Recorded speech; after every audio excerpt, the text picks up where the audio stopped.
Hello and welcome back once again in another session of accountancy.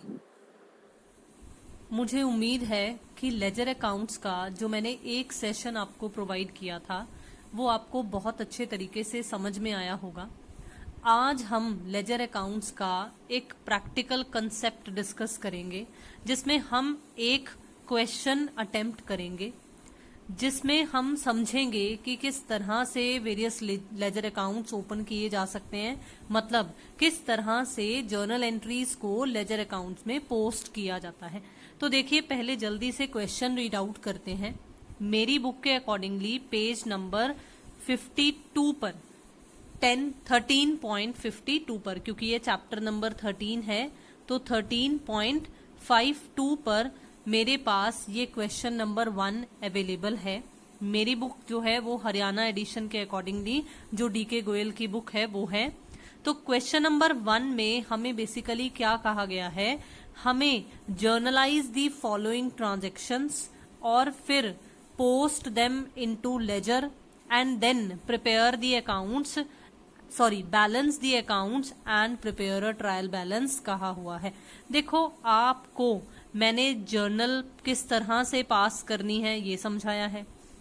अब हम ledger accounts में posting करना समझ रहे हैं। हमें अभी बैलेंसिंग करने के बारे में नहीं पता और ना ही हमें अभी ये ट्रायल बैलेंस वाला कंसेप्ट पता है, क्योंकि ट्रायल बैलेंस का अलग से एक चैप्टर है, हम उसमें इसे कवर करेंगे। लेकिन इन अकाउंट्स में, लेजर अकाउंट्स में किस तरह से पोस्टिंग होती है, आज का जो मेरा सेशन रहेगा वो यहीं तक सीमित रहेगा। तो हम इस क्वेश्चन के बेसिकली 2 पार्ट्स करेंगे आज, एक तो जर्नलाइज करने वाला और एक लेजर अकाउंट्स में पोस्टिंग करने वाला। तो देखिए, 1 मार्च 2017 Shyam Sundar and sons commenced business with cash ₹80,000। अब देखिए, अगर आपने जर्नल एंट्रीज पास से रिलेटेड जितने भी सेशंस मैंने आपको समझाए हैं वो समझे हैं तो आपको डेफिनेटली ये जर्नल एंट्रीज तो जरूर पास करनी आती ही होंगी। तो अगर हम इसकी जर्नल एंट्री बनाएं तो देखिए, इसकी जो जर्नल एंट्री है वो कुछ इस प्रकार से बनेगी। Cash account debit to Shyam's capital account, यही बनेगी ना इसकी जर्नल एंट्री, क्योंकि कैश आ रहा है और कौन लेकर आया है, श्याम लेकर आया है। श्याम सुंदर एंड सन्स अगर लिखा हुआ है, उन्होंने बिजनेस शुरू किया है, स्थापना की है बिजनेस की, तो इसका मतलब उन्होंने कैपिटल इन्वेस्टमेंट की है। तो इसलिए ये जो फर्स्ट जर्नल एंट्री है वो हमारी यहाँ पर ये बन जाती है। 80,000 रुपीज से ये जर्नल एंट्री पास कर दी जाएगी। तो मुझे उम्मीद है कि ये जर्नल एंट्री आपको समझ में आ गई। अब देखो, अब आपने क्या करना है, ये रफ में मैंने कैलकुलेशन की है, आप इसे प्रॉपरली, क्योंकि जर्नलाइज क्वेश्चन में कहा गया है तो वो प्रॉपर जर्नल का फॉर्मेट बनाकर फिर इसे सॉल्व करोगे, क्योंकि आपको वो date, particulars, ledger folio, then debit credit, वो जर्नल का परफॉर्मा बनाना है। और याद रखो, आपको यहाँ पर नाम भी दिया हुआ है तो आप लिख सकते हो journal entries in the books of Shyam Sundar and sons. उसके बाद में ये जर्नल एंट्रीज बनाना शुरू कर सकते हो। अब देखिए, अब आपने करना क्या है, लेजर में जब पोस्टिंग करनी है तो उसका मतलब क्या है कि हमने हर एक ट्रांजैक्शन में जो अलग अलग अकाउंट्स एग्जिस्टेंस में आ रहे हैं उनको अलग अलग से लेजर में ओपन करना है। तो अब देखो, मेरी जो पहली ट्रांजैक्शन थी उसमें 2 अकाउंट्स एग्जिस्टेंस में आए हैं, एक तो है कैश और एक है श्याम्स कैपिटल। तो मैंने एक बार ना इन्हें नंबरिंग दे दी कि 1 नंबर मेरा ये है और 2 नंबर मेरा ये है, मतलब मुझे ये पता चल गया कि मैंने 2 लेजर वाले खाते बनाने हैं। ठीक है, एक बार मैं सारी जर्नल एंट्रीज आपको समझाऊंगी। फिर देखिए, परचेज्ड गुड्स फॉर कैश, अब इसकी जर्नल एंट्री क्या होगी, हमने माल खरीदा है कैश देकर, तो इसकी जर्नल एंट्री होनी चाहिए purchases account debit to cash account. यही होनी चाहिए ना इसकी, कि परचेज किए हैं गुड्स तो डेबिट कर लो और कैश जा रहा है तो कैश को क्रेडिट कर दो। अब अगर हम बात करें मशीनरी परचेज्ड फॉर कैश की, 4,000 की मशीनरी खरीदी गई है, तो इसकी जर्नल एंट्री क्या होगी, machinery account debit to cash account या टू कैश अकाउंट 4,000 रुपीज। तो ये इस तरह से जर्नल एंट्री हो जाएगी इसकी। फिक्स्ड एसेट्स खरीदा जा गया है इस बार, तो इसलिए परचेजेस नहीं, मशीनरी डेबिट होगा। ये सब बातें आपको जर्नल जब करवाई गई थी, जब समझाई गई थी, तब बहुत अच्छे तरीके से समझाया गया था कि कब ये परचेजेस को डेबिट करना है, और अगर कोई एसेट का नाम साथ में लिखा हुआ हो तो परचेजेस को नहीं, तो उस एसेट का नाम आएगा। अब देखिए नेक्स्ट क्या है, परचेज्ड गुड्स फ्रॉम रघु और दिलीप। अब दो लोगों से आपने गुड्स परचेज की हैं। अब फिर से मैं कहूंगी, हमने ये पढ़ा था जब नाम दिया हुआ हो, फॉर कैश साथ में ना लिखा हुआ हो, तो वो क्रेडिट नेचर की ट्रांजैक्शन होती है। तो उसकी जर्नल एंट्री क्या बनती है, उसकी जर्नल एंट्री बनेगी purchases account debit to Raghu to Dilip. ये भी पढ़ा है ना हमने, बहुत बार पढ़ लिया कि पर्सनल अकाउंट हो तो साथ में अकाउंट लिखना जरूरी नहीं होता है, तो इसलिए मैंने purchases account debit to Raghu और टू दिलीप लिखा है। ठीक है, अब एक बार यहां तक का देखो कंसेप्ट। देखो मैंने 1 और 2 नंबरिंग दी थी क्योंकि पहली ट्रांजैक्शन में कैश एग्जिस्टेंस में आया था, दूसरे नंबर पर शाम की कैपिटल एग्जिस्टेंस में आई थी। अब दूसरी ट्रांजैक्शन जो थी उसमें देखो 2 हैं, एक परचेजेस है एक कैश है, लेकिन कैश तो ऑलरेडी है, तो कैश का दोबारा से नहीं हमने ओपन करना। इसका मतलब तीसरा अकाउंट जो मुझे बनाना पड़ेगा वो कौन सा बनाना पड़ेगा, परचेजेस अकाउंट। ये सिर्फ मैं आपको हिंट दे रही हूं ये बताने के लिए कि हमें कितने लेजर अकाउंट्स बनाने पड़ेंगे। अभी तक मुझे पता चला है कि मुझे 3 लेजर अकाउंट्स बनाने पड़ेंगे, एक कैश का बनाना पड़ेगा, एक कैपिटल का बनाना पड़ेगा और एक परचेजेस का। अब अगर मैं नेक्स्ट एंट्री में देखूं तो मुझे एक मशीनरी का और बनाना पड़ेगा। क्यों? क्योंकि मशीनरी का पहले नहीं बना हुआ है, कैश का बना हुआ है तो उसे नंबरिंग मैंने नहीं दी है दोबारा से। बिल्कुल इसी तरीके से देखो अब इस एंट्री में क्या हुआ है, इस एंट्री में परचेजेस का तो ऑलरेडी मैं सोच लिया है मैंने कि मैंने बनाना है, इसका मतलब परचेजेस पर मैं दोबारा से नंबरिंग नहीं लगाऊंगी, मैं रघु और दिलीप इसे काउंट करूंगी कि मुझे ये लेजर अकाउंट्स बनाने हैं। मैं फिर से बोल रही हूँ कि ये नंबरिंग मैंने सिर्फ और सिर्फ आपको समझाने के लिए लगाई है कि आपको ये पता चले कि कितने लेजर अकाउंट्स बनाने पड़ेंगे, प्लस आपको ये भी पता चले कि जिसका अकाउंट हम पहले ही सोच लेते हैं कि बनाना है उसके लिए दोबारा से हमने नंबरिंग नहीं करनी है क्योंकि वो उसी अकाउंट में पोस्टिंग हो जाएगी। नेक्स्ट क्या है देखिए, नेक्स्ट है returned goods to Raghu.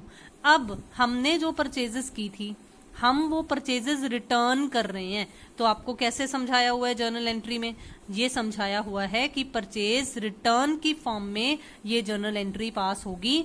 Purchases debit होती हैं लेकिन परचेज रिटर्न क्रेडिट हो जाएंगी और एंट्री क्या बनेगी, रघु इस बार रिसीवर बन रहा है तो रघु डेबिट हो जाएगा to purchase return account credit हो जाएगा। और फिर से इस एंट्री में अब देखो तो रघु का अकाउंट तो हमने पहले ही सोच लिया था बनाने का, इसलिए रघु पर नंबरिंग नहीं लगाई मैंने, किस पर लगाई है, परचेज रिटर्न पर, क्योंकि इसका अकाउंट पहले की ट्रांजैक्शंस में नहीं एग्जिस्टेंस में आया था। अब देखिए नेक्स्ट क्या है, नेक्स्ट है paid to Raghu in full settlement of his account 17500। अब ये जो है ना इसकी कैलकुलेशन आपको थोड़ी सी खुद सोचनी पड़ेगी। देखो रघु से हमने गुड्स 22,000 की खरीदी थी, आप वर्किंग नोट्स भी बना सकते हो इसका कि अमाउंट पेड टू रघु कितना बनता है, ये बनेगा 22,000 जो हमने उससे परचेजेस की थी, माइनस कर दो जो उसको हमने रिटर्न कर दी थी, हमने उसे रिटर्न की थी 4,000 की। इसका मतलब जो अमाउंट रिमेनिंग है, बैलेंस रिमेनिंग है, वो कितना है, वो है 18,000। अब आपने ये जर्नल में बहुत अच्छे तरीके से समझा हुआ है कि जब ये फुल सेटलमेंट वाली लाइन लिखी हुई आ जाए, पूर्ण रूप से भुगतान कर दिया, इस तरह का कंसेप्ट लिखा हुआ आ जाए, तो आपने क्या करना होता है, आपने डिफरेंस से डिस्काउंट कैलकुलेट करना होता है, और वो डिस्काउंट अलाउड है या रिसीव्ड है वो हमारी ट्रांजैक्शन के मीनिंग पर डिपेंड करता है। अगर वो पेमेंट वाला कंसेप्ट हो तो हमें डिस्काउंट मिल रहा है, अगर हम किसी से पेमेंट रिसीव कर रहे हैं मतलब हमारे पॉइंट ऑफ व्यू से एक रिसिप्ट है, तो हम सामने वाले को डिस्काउंट अलाउ करते हैं। तो अब इस केस में क्या है, हम रघु को पेमेंट कर रहे हैं ना, तो क्या एग्जिस्टेंस में आएगा, Raghu account debit to cash to discount received account. तो अब देखो, अब इस एंट्री में देखो रघु ऑलरेडी बना हुआ है, ऑलरेडी हमने सोचा हुआ है कि हम बनाएंगे, कैश भी ऑलरेडी हमने नंबर 1 पर ही सोच लिया था। अब उसके बाद देखो टू डिस्काउंट रिसीव्ड जो आया था वो एक नया अकाउंट था, तो मैंने इसे 8th नंबरिंग दे दी। फिर उसके बाद देखिए नेक्स्ट ट्रांजैक्शन, नेक्स्ट क्या है, नेक्स्ट है हमने गुड्स सेल की हैं महेश चंद एंड कंपनी को फॉर 32,000 एट 5% ट्रेड डिस्काउंट। अब ये भी हमने पढ़ा हुआ है, हमने पूरा का पूरा थ्योरेटिकल पॉइंट ऑफ व्यू से भी अच्छे से पढ़ा था कि what is the difference between a trade discount and a cash discount. और हमें पता है कि ट्रेड डिस्काउंट डिडक्ट तो करना है लेकिन जर्नल एंट्री में शो नहीं करना है। तो ये सबसे पहले तो इसकी जर्नल एंट्री, क्यों, क्योंकि ये अब ये जर्नल एंट्री जो है वो क्रेडिट बेसिस की है, क्यों है, क्योंकि हमें फॉर कैश साथ में नहीं लिखा हुआ है। तो जर्नल एंट्री क्या बनेगी, Mahesh Chand and company account debit to sales account, और जो अमाउंट है वो कितनी आएगी, ट्रेड डिस्काउंट लेस करने के बाद जो अमाउंट आएगी वो आएगी। ठीक है, अब देखो, अब यहाँ पर ना तो महेश चंद का हमने पहले सोचा था, ना ही सेल्स पहले एग्जिस्टेंस में आई थी, तो इस बार दोनों के लेजर अकाउंट्स पर मैंने नंबरिंग लगा दी कि मुझे इसका भी खाता बनाना पड़ेगा और इसका भी खाता बनाना पड़ेगा। ठीक है, अब बात करते हैं नेक्स्ट जर्नल एंट्री की। नेक्स्ट है received cash from Mahesh Chand and company discount allowed. अब देखो, अब ये हमें लिखा हुआ है कि महेश चंदन कंपनी से हमें इतने पैसे मिले हैं और इतना डिस्काउंट अलाउड है। तो डिस्काउंट रिसीव्ड आपको पहले भी समझाया हुआ है कि अगर क्रेडिट होता है तो डिस्काउंट अलाउड क्या होता है, डेबिट होता है। तो जर्नल एंट्री क्या बनेगी, जर्नल एंट्री बनेगी cash account debit discount allowed account debit to Mahesh Chandan company account. क्यों आया महेश चंदन कंपनी क्रेडिट क्यों हुआ, बिकॉज हम कहते हैं debit the receiver credit the giver. Mahesh Chand हमें दे रहा है तो वो गिवर है, तो इसलिए महेश चंद क्रेडिट हो गया। ठीक है, कैश हमारे पास आ रहा था तो कैश डेबिट हो गया। नॉमिनल अकाउंट का के अकॉर्डिंगली डिस्काउंट अलाउड डेबिट हो गया। क्यों हुआ, क्योंकि नॉमिनल अकाउंट कहता है debit all expenses and losses, और ये हमारा लॉस है, जिससे मुझे 20,000 मिलने चाहिए थे उससे 200 कम मिल रहे हैं, तो जो कमी है वो मेरा नुकसान है, इसलिए मैंने उसे डेबिट कर लिया। अब अगर मैं लेजर के पॉइंट ऑफ व्यू से सोचूं तो देखो, मैंने कैश का भी पहले सोचा हुआ है, मैंने महेश चंदन कंपनी पर भी पहले ही टिक लगा लिया कि लेजर अकाउंट बनाना है। डिस्काउंट अलाउड अभी तक नहीं एग्जिस्टेंस में आया था, तो इस पर मैंने 11th नंबर लगा दिया। तो अभी तक की जर्नल एंट्रीज के बेसिस पर आपको पता चल गया कि आपने कितने लेजर अकाउंट्स बनाने हैं, आपने 11 लेजर अकाउंट्स बनाने हैं। फिर उसके बाद अब हम देखते हैं नेक्स्ट ट्रांजेक्शन। नेक्स्ट है paid cash to Dilip discount received. अब हमें कैश पेमेंट की है दिलीप को और हमें डिस्काउंट रिसीव हुआ है। मैंने अभी अभी आपको समझाया ना कि डिस्काउंट रिसीव्ड को क्या करते होते हैं, क्रेडिट करते हैं। दिलीप को हम पेमेंट कर रहे हैं, तो दिलीप कौन है, रिसीवर, तो दिलीप डेबिट हो जाएगा, या दिलीप डेबिट कर दो या दिलीप से अकाउंट डेबिट कर दो, एक ही बात है।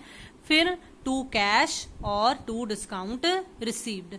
अब याद रखना कि जो आपको यहाँ पर ये अमाउंट दे रखी है 14850, ये कैश वाले के सामने आएगी।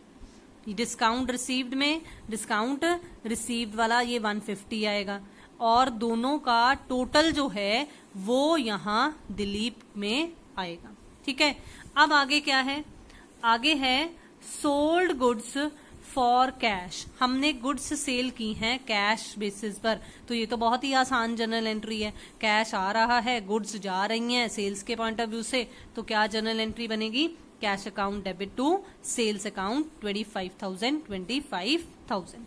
बिल्कुल इसी तरीके से नेक्स्ट है sold goods for cash to Sudhir limited. अब आधे से ज्यादा बच्चे कंफ्यूज होंगे, वो सुधीर लिमिटेड को डेबिट कर देंगे, लेकिन आपने ये जरूर देखना है कि अगर ये फॉर कैश ना लिखा होता तो ये क्रेडिट की ट्रांजैक्शन होती, तो सुधीर लिमिटेड डेबिट होता। लेकिन जब फॉर कैश लिखा हुआ है तो आपने इस पर्सनल अकाउंट को इग्नोर कर देना है और बिल्कुल इसी तरीके से एंट्री कर देनी है जैसे हमने 20th वाली एंट्री पास की थी। ठीक है, 20th मार्च की पास की थी। तो अब सेम यही जर्नल एंट्री हो जाएगी हमारे पास 18,000 के पॉइंट ऑफ व्यू से। ठीक है, अब अगर मैं बात करूं नेक्स्ट, तो नेक्स्ट देखो क्या है, नेक्स्ट है पेड फॉर रेंट। रेंट हमने 1500 रुपए पे किया है, रेंट नॉमिनल है ना, नॉमिनल एक्सपेंस है। अब एक चीज और देखना आपने, देखो मैंने किसी पर भी अभी तक नंबरिंग नहीं लगाई है। क्यों नहीं लगाई है? क्योंकि ये सभी खाते ऑलरेडी पहले से ही एग्जिस्ट कर रही हैं लेजर में, मैंने पहले ही इनमें नंबरिंग लगाई हुई है, तो इसलिए इसमें कोई एग्जिस्टेंस में नहीं आया। लेकिन अब जब मैंने rent account debit to cash किया, तो कैश तो पहले से ही मैंने सोचा हुआ है, लेकिन रेंट अभी तक नहीं बना था, तो 12th नंबर जो मुझे लेजर अकाउंट बनाना पड़ेगा वो रेंट का बनाना पड़ेगा। ठीक है, अब अगर हम बात करें नेक्स्ट की, तो नेक्स्ट क्या है, received for commission. Commission receive हो रही है, दैट मीन्स ये इनकम है। तो नॉमिनल अकाउंट का रूल क्या कहता है, debit all expenses and credit all incomes. तो क्रेडिट कर दीजिए, तो एंट्री क्या बनेगी, cash account debit to commission account. और फिर से कैश तो है लेकिन कमीशन का अभी तक नहीं बना, तो 13th नंबर पर जो मुझे अकाउंट बनाना पड़ेगा वो होगा कमीशन का, और 2000 से ये जर्नल एंट्री पास हो जाएगी। फिर उसके बाद देखिए, withdrew by proprietor for his personal use ₹5000। अब ये जहां पर पर्सनल यूज लिखा हुआ आ जाता है, या जहां पर कुछ इस तरह का कंसेप्ट हो, जहां पर ये बताया हो कि भाई प्रोपराइटर अपने पर्सनल यूज के लिए या घर के लिए कुछ खरीद रहा है। देखो लास्ट वाली दोनों एंट्रीज में ही ऐसा ही कंसेप्ट है, तो दोनों की दोनों ही क्या है, ड्रॉइंग्स हैं, आहरण है। तो जर्नल एंट्री क्या होगी, 5000 और 1200, 1200 का फैन खरीदा गया है और 5000 वैसे विड्रॉ किया है, तो क्या जर्नल एंट्री होगी, दोनों के लिए ही जर्नल एंट्री जो होगी वो drawings account debit to cash होगी, लेकिन इकट्ठी नहीं पास करनी क्योंकि डेट्स अलग अलग हैं। तो drawings account debit to cash एक बार 5000 होगा, और drawings account debit to cash ही एक बार 1200 रुपए से होगा। और क्योंकि ड्रॉइंग्स अभी तक नहीं एग्जिस्टेंस में आई थी, तो इसलिए ड्रॉइंग्स वाले पर भी मैंने नंबरिंग लगा दी। अब आपको टोटली पता चल गया कि हमने कितने लेजर अकाउंट्स बनाने हैं, हमने 14 लेजर अकाउंट्स बनाने हैं। देखिए वीडियो थोड़ी लेंथी जरूर हो सकती है, लेकिन अब वो असली काम शुरू होने वाला है, जिससे आपको समझ में आएगा कि लेजर अकाउंट्स किस तरह से बनेंगे, लेजर अकाउंट्स में पोस्टिंग किस तरह से होगी। तो वीडियो को एंड तक जरूर देखिएगा और जरूर समझिएगा। चलिए अब समझते हैं कि लेजर अकाउंट्स में इन जर्नल एंट्रीज की पोस्टिंग कैसे होगी। देखिए हमारी सबसे पहली जर्नल एंट्री क्या थी। देखिए एक अच्छी बात और मैं पहले ही आपको बता दूं कि आपको जर्नल एंट्रीज बहुत अच्छे तरीके से आनी चाहिए। जैसा कि मैं पहले दिन से कहती आ रही हूं कि अगर आपकी जर्नल एंट्रीज वीक होंगी, अगर आपको जर्नल एंट्रीज नहीं बनाना आता होगा, तो आगे चलकर फर्दर आपको प्रॉब्लम आएगी। कैश बुक के वक्त भी मैंने आपको यही कहा था कि अगर जर्नल एंट्री सही है तो कैश बुक में पोस्टिंग सही होगी डेफिनेटली। बिल्कुल इसी तरीके से ही आपके लेजर अकाउंट्स तभी सही बनेंगे अगर आपकी जर्नल एंट्रीज सही होंगी। तो देखिए cash account debit to Shyam's capital account, ये मेरी पहली जर्नल एंट्री थी, और ये जो जर्नल एंट्री थी मेरी, ये 1 मार्च की ट्रांजैक्शन थी। तो अब मैं आपको इस जर्नल एंट्री को पोस्ट करना समझाऊंगी। सबसे पहले तो देखिए आपको ये 2 अकाउंट्स के लिए लाइन अप करना ही करना है। सबसे पहले मैंने सारे के सारे अकाउंट्स के लिए लाइन अप किया हुआ है, तो मैं आपको जरूर समझाऊंगी कि अब किस तरह से ये कैश अकाउंट और श्याम्स कैपिटल अकाउंट में इसकी पोस्टिंग की जाएगी। देखिए ये तो रहा मेरे पास श्याम्स कैपिटल अकाउंट और ये रहा कैश अकाउंट। ठीक है, तो इसकी लाइनअप थोड़ी सी लेंथी रखनी थी क्योंकि कैश की ट्रांजैक्शन से ज्यादा है, तो कैश वाला मेरा यहाँ पर है। मतलब आपके अकाउंट्स आगे पीछे बन सकते हैं, ये नहीं है कि जो मैंने यहाँ पर नंबरिंग दी है तो उसी नंबरिंग के अकॉर्डिंगली पहले नंबर पर कैश ही होना चाहिए, फिर दूसरे नंबर पर श्याम्स कैपिटल और तीसरे नंबर पर परचेजेस ही होना चाहिए। ये जरूरी नहीं है कि आपके टोटल अकाउंट्स जो है वो 14 जरूर होने चाहिए। तो अब हम इस ट्रांजैक्शन को पोस्ट करेंगे, बिल्कुल उसी तरीके से ही पोस्टिंग होगी जैसे मैंने आपको कैश बुक में पोस्टिंग करना सिखाया था। देखिए कैश अकाउंट डेबिट, तो देखो ये लाइनअप मैंने कर लिया, आपको यहाँ पर इसका फॉर्मेट मैंने लास्ट सेशन में भी समझाया था कि लेजर अकाउंट्स का फॉर्मेट क्या होता है, एक साइड डेबिट होती है और एक साइड क्रेडिट होती है। Date particulars journal folio amount, then date particulars journal folio amount. अब देखो कैश अकाउंट की डेबिट साइड पर हमने रूल्स ऑफ पोस्टिंग भी समझे है ना, तो कैश अकाउंट की डेबिट साइड पर 1 मार्च डेट कॉलम में लिखकर टू शाम्स कैपिटल अकाउंट लिख दीजिए कुछ इस तरह से। जर्नल फोलियो ज्यादातर ब्लैंक ही रहेगा, लेकिन हमने इसका कॉलम बनाना जरूर है। हमें एज सच कोई पेज नंबर दिया हुआ नहीं होगा क्वेश्चन में, लेकिन फॉर्मेट में जरूर शो करना है। अब देखो मैंने कैश के पॉइंट ऑफ व्यू से तो पोस्टिंग कर दी, अब जो दूसरा अकाउंट है उसमें भी तो कुछ ना कुछ आना चाहिए ना। हमने रूल्स ऑफ पोस्टिंग में क्या समझा था कि एक अकाउंट में तो उसके डेबिट कंसेप्ट के पॉइंट ऑफ व्यू से पोस्टिंग होनी चाहिए और दूसरे अकाउंट में क्रेडिट के पॉइंट ऑफ व्यू से पोस्टिंग होनी चाहिए। तो देखो टू शाम्स कैपिटल अकाउंट है, इसका मतलब शाम की कैपिटल क्रेडिट थी, तो उसकी क्रेडिट साइड में हम लिखेंगे 1 मार्च बाय कैश अकाउंट, क्योंकि क्या लिखा हुआ आता है जो ऑपोजिट हो। जैसे कैश में टू शाम्स कैपिटल ऑपोजिट वाला लिखा हुआ आया था, बिल्कुल इसी तरीके से शाम की कैपिटल में उसके ऑपोजिट जो था बाय कैश की फॉर्म में वो लिखा हुआ आ जाएगा और अमाउंट कॉलम में 80,000 आ जाएगा। तो इस तरह से हमारी जो फर्स्ट ट्रांजैक्शन है वो 2 अकाउंट्स में पोस्ट हो जाएगी। याद रखना डुअल एंट्री एस्पेक्ट है, डबल एंट्री एस्पेक्ट है, तो हर एक ट्रांजैक्शन कम से कम 2 खातों में तो आएगी ही आएगी। या ये याद रख लो कि डुअल एंट्री एस्पेक्ट के अकॉर्डिंगली जितना एक खाते में क्रेडिट या डेबिट हो रहा है, बिल्कुल उसके ऑपोजिट दूसरे खाते में डेबिट या क्रेडिट होगा ही होगा।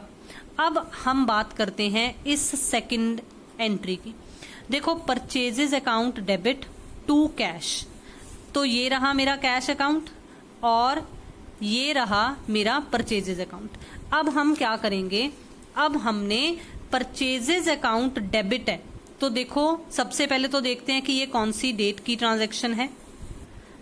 ये 2 मार्च की ट्रांजैक्शन है, तो देखो परचेजेस की डेबिट साइड पर हम लिखेंगे 2 मार्च और यहां पर अब क्या लिखेंगे, परचेजेस के ऑपोजिट क्या लिखा हुआ है, टू कैश, तो लिख दो यहां पर टू कैश अकाउंट। और कितना है परचेजेस के सामने अमाउंट कॉलम में 36,000। अब ये भी याद रखना, मैंने आपको कैश बुक में ये बहुत अच्छे तरीके से समझाया हुआ है कि आपने जिस अकाउंट में पोस्टिंग करनी हो उसके सामने वाला अमाउंट ही देखा करो। ये मैं आपको बहुत बार बताती होती थी, और जब आप ये इस तरह की कंपाउंड एंट्रीज करोगे तब आपको इसका कंसेप्ट बहुत अच्छे तरीके से समझ में आ जाएगा कि क्यों मैंने ऐसा कहा था। अब मैंने परचेजेस के पॉइंट ऑफ व्यू से तो पोस्ट कर दिया, अब हम कैश के पॉइंट ऑफ व्यू से पोस्टिंग करते हैं। तो देखो कैश क्रेडिट था, तो कैश की क्रेडिट साइड पर डेट कॉलम में 2 मार्च लिखा हुआ आएगा, देन यहां लिखा हुआ आएगा बाय परचेजेस जो ऑपोजिट में लिखा हुआ था, और अमाउंट कॉलम में 36,000 लिखा हुआ आ जाएगा, क्योंकि कैश के सामने भी 36,000 ही लिखा हुआ है। बिल्कुल इसी तरीके से अब देखिए नेक्स्ट अगर मैं बात करूं 3 मार्च की ट्रांजैक्शन की, वो है machinery account debit to cash. तो देखो ये रहा मेरा कैश और ये रहा मशीनरी अकाउंट। क्या एंट्री है, machinery account debit to cash, तो मशीनरी की डेबिट साइड पर लिख दो, लिखो 3 मार्च, लिखो टू कैश, और कितने की थी मशीनरी आपकी 4,000 की, तो अमाउंट कॉलम में 4,000 आ जाएगा। ठीक है, अब मैंने मशीनरी के पॉइंट ऑफ व्यू से पोस्टिंग कर दी। अब आती है बारी कैश के पॉइंट ऑफ व्यू से। तो देखो कैश क्या है, कैश क्रेडिट है ना, 2 है ना, तो इसलिए कैश की क्रेडिट साइड पर लिखो 3 मार्च, लिखो बाय मशीनरी अकाउंट और अमाउंट कॉलम में 4000। तो मुझे उम्मीद है कि फर्स्ट 3 ट्रांजैक्शंस की पोस्टिंग आपको बहुत अच्छे तरीके से समझ में आ गई। अब मैं बात करती हूँ इस जर्नल एंट्री की, जिसमें एक अकाउंट तो डेबिट हो रहा है लेकिन उसके ऑपोजिट 2 अकाउंट्स हैं जो क्रेडिट हो रहे हैं। तो अब क्या होगा, देखो जब परचेजेज अकाउंट की डेबिट साइड पर हमने पोस्टिंग करनी है, यही इसी पेज पर मेरा परचेजेज अकाउंट बना हुआ है, तो जब मैं परचेजेज अकाउंट की डेबिट साइड पर पोस्टिंग करूंगी तो मैं यहां पर लिखूंगी अमाउंट कॉलम में, सॉरी डेट कॉलम में 4 मार्च,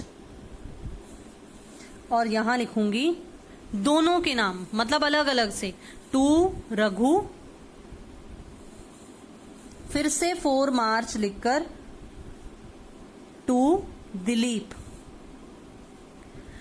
रघु के आगे रघु वाली अमाउंट लिखी हुई आएगी, दिलीप के आगे दिलीप वाली अमाउंट लिखी हुई आएगी, जिससे ये प्रूव हो जाएगा कि 52,000 ही जो परचेजेस के आगे अमाउंट लिखी हुई थी वही दोनों में बंटकर, मतलब जिसका जितना हिस्सा था उसके अकॉर्डिंगली पोस्ट कर दी गई है। तो 22,000 तो रघु के आगे लिखा हुआ आ जाएगा और 30,000 दिलीप के आगे लिखा हुआ आ जाएगा। तो मुझे उम्मीद है कि ये परचेजेस के पॉइंट ऑफ व्यू से जो ट्रांजैक्शन हुई वो समझ में आ गया।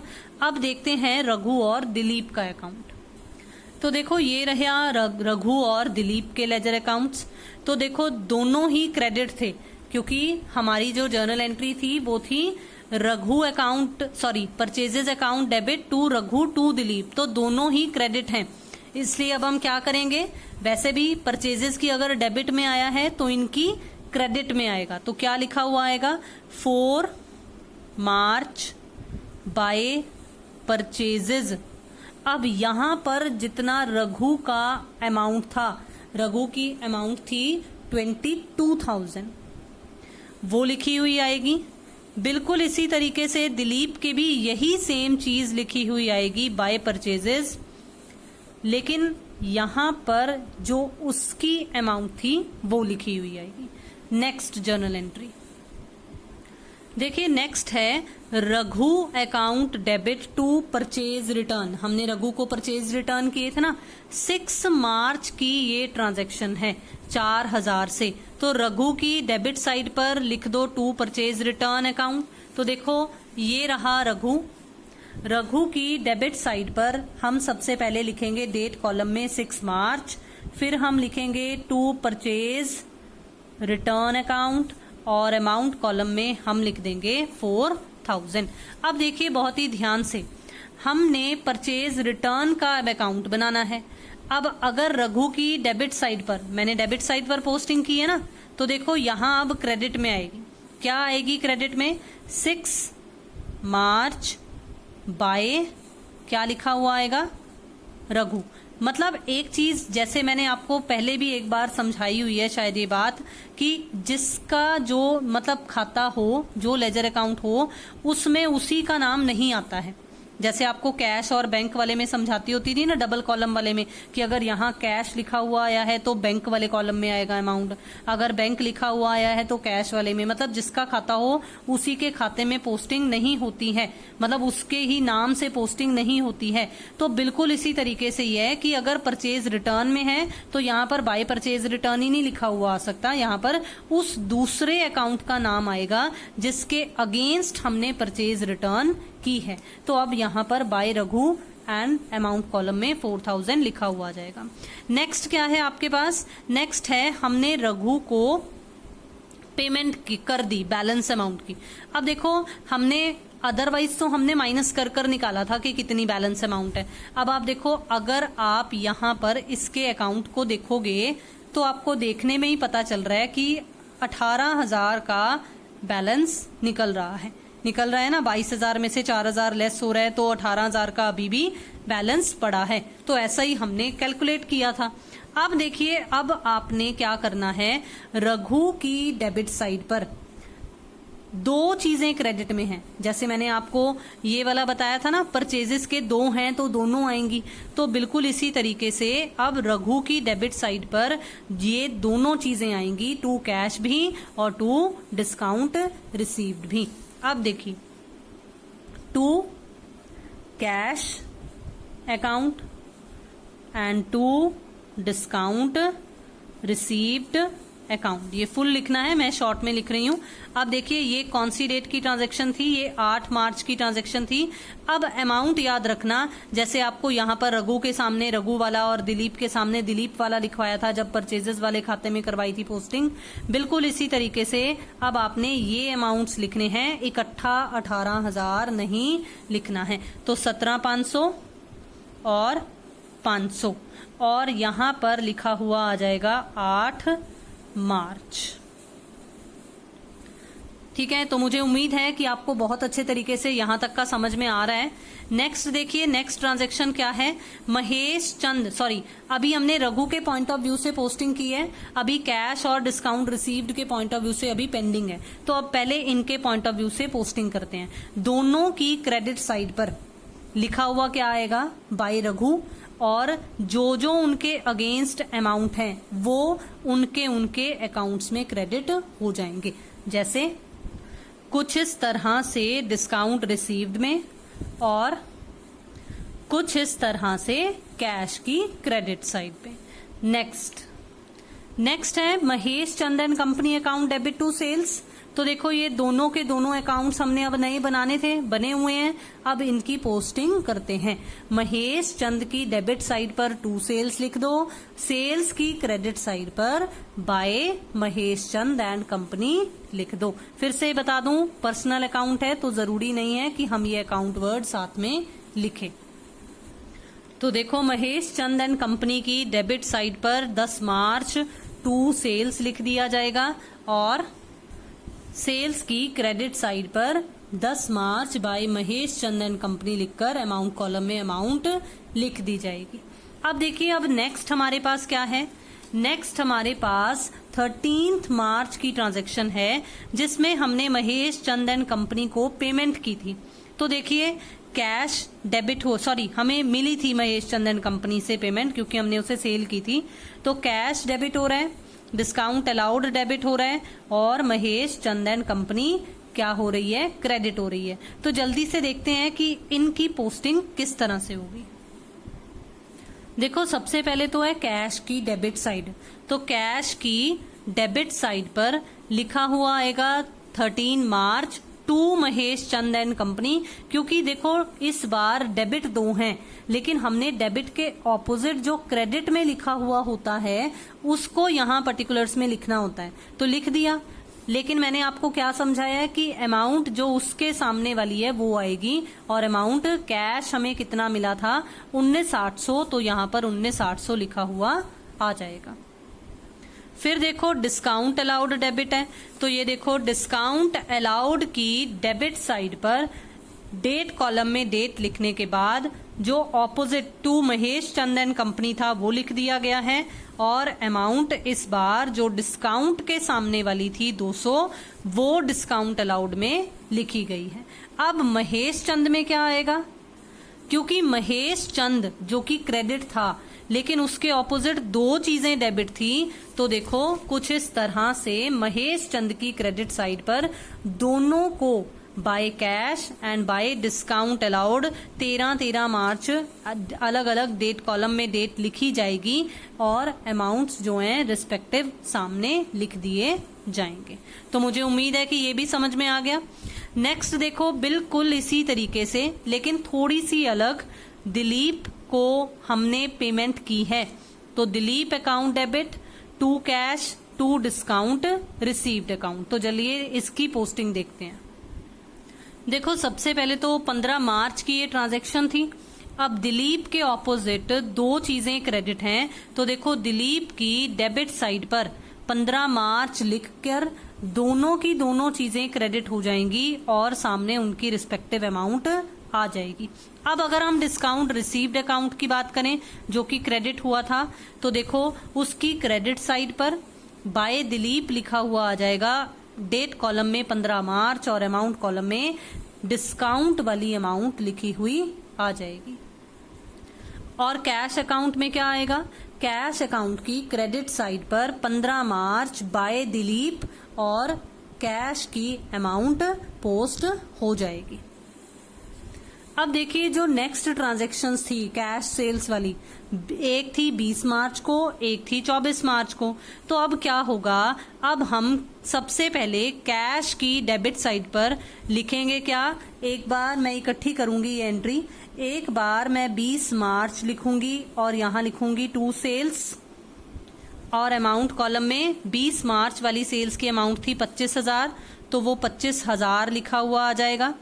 बिल्कुल इसी तरीके से मैं एक बार लिखूंगी 24 मार्च, क्योंकि नेक्स्ट जो थी वो 24 को थी, और ये भी सेम इसी तरह से ही है, लेकिन फिर से दोबारा से हमें टू सेल्स अकाउंट लिखना पड़ेगा और अमाउंट कॉलम में 18,000। अब देखते हैं कि सेल्स में क्या आएगा, दिखने में पता चल रहा है, अब समझ आ चुका है आपको कि सेल्स की क्रेडिट साइड पर क्या लिखा हुआ आएगा, बाय कैश।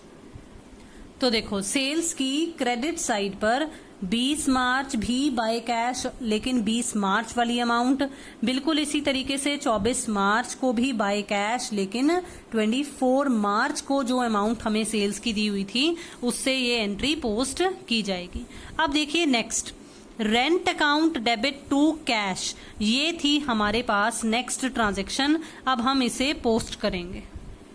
देखिए rent account debit to cash, तो रेंट अकाउंट की डेबिट साइड, और ये ट्रांजैक्शन 25 मार्च की थी, तो मैंने डेट कॉलम में 25 मार्च लिख दिया, और टू कैश, और ये था 1500 जो कि अमाउंट में आ गया। अब हम बात करें कैश अकाउंट की, तो क्योंकि हमें जर्नल एंट्री में टू कैश दिया हुआ था, तो कैश की क्रेडिट साइड पर 25 मार्च बाय रेंट अकाउंट और 1500 यहाँ अमाउंट कॉलम में लिखा हुआ आ जाएगा। अब देखो नेक्स्ट थी 26 मार्च को कमीशन रिसीव करने वाली एंट्री, जो कि थी कैश अकाउंट की डेबिट साइड पर टू कमीशन। तो ये देखिए कैश की डेबिट साइड पर हम लिखेंगे टू कमीशन अकाउंट, और अमाउंट है हमारे पास 2000, तो हम 2000 अमाउंट को अमाउंट वाले कॉलम में लिख देंगे। अब इसे एक साइड अभी पोस्टिंग की है, तो चलिए इसे कमीशन वाले अकाउंट में भी पोस्ट कर देते हैं।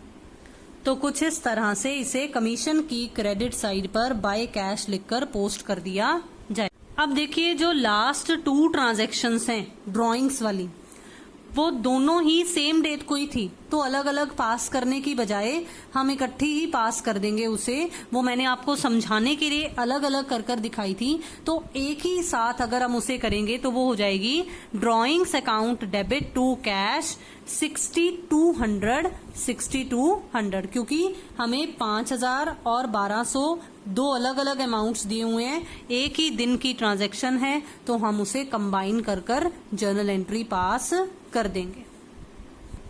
तो देखिए जो ये 28 मार्च की एंट्री है, इसमें drawings account debit to cash हम इकट्ठा ही 6200 से ये एंट्री पास कर देंगे, क्योंकि सेम डेट को ही ये ट्रांजैक्शन थी।